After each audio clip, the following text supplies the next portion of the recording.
Shalom, selamat malam sahabat Rema yang terkasih dalam nama Tuhan. Kita mengucap syukur karena penyertaan Tuhan sepanjang hari kita boleh beraktivitas dan sebentar kita akan beristirahat.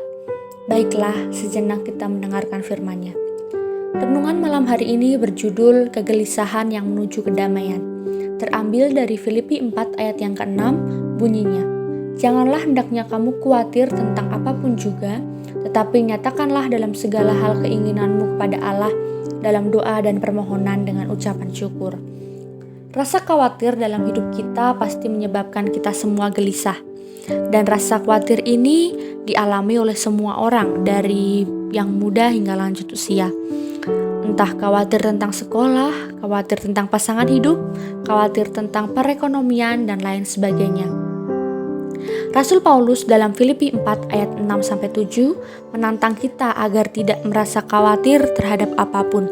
Sebagai gantinya, kita harus berdoa dan mengucap syukur. Tentu mudah bagi kita untuk menaikkan syukur kepada Tuhan di masa kemenangan atau setelah mengalami suatu terobosan yang ajaib. Tetapi kita akan melihat bahwa kita dipanggil untuk melakukannya di tengah pergumulan kita. Paulus menulis ini kepada jemaat Filipi saat ia sedang berada dalam penjara dan menghadapi masa depan yang tidak tentu. Namun ia melihat melampaui kondisinya saat itu dan tidak berdiam diri dalam akibat yang buruk. Suratnya mencerminkan sukacitanya yang dalam dan sikap yang bergembira. Terdapat 2 ayat sebelumnya yang menyuruh kita untuk menyuarakan ucapan syukur. Ia memerintahkan kita agar selalu bersukacita dengan berkata kepada kita untuk selalu bersukacita. Kata selalu diartikan sebagai sukacita yang tanpa henti atau menjadi kebiasaan. Ia menunjukkan kepada kita bahwa bahkan di tengah-tengah kesakitan kita bisa memilih untuk bersukacita dan memuji Tuhan.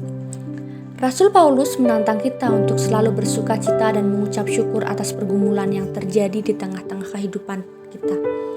Memang tidak mudah Bapak Ibu Saudara, tetapi sebagai orang percaya, hendaklah dalam situasi dan kondisi apapun, kita selalu mengucap syukur dan bersukacita.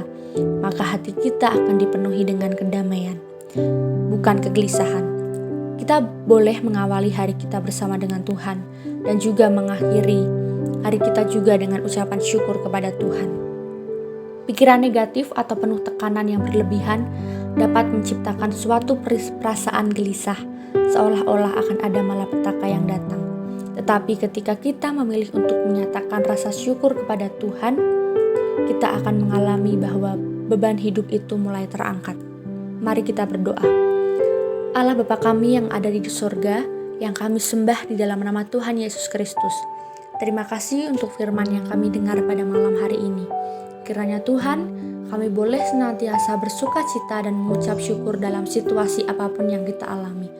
Kami yakin segala beban hidup akan terangkat ketika kita berserah, bersyukur, dan bersukacita oleh karena Engkau. Jika sebentar kami mau beristirahat, kiranya Tuhan yang menyertai, menjaga sepanjang malam kami boleh beristirahat dan membangunkan kami esok pagi dengan tubuh yang sehat dan kuat. Terima kasih Tuhan, hanya dalam nama Tuhan Yesus kami mengucap syukur dan berdoa. Haleluya, amin. Selamat beristirahat Bapak Ibu Saudara, Tuhan Yesus memberkati.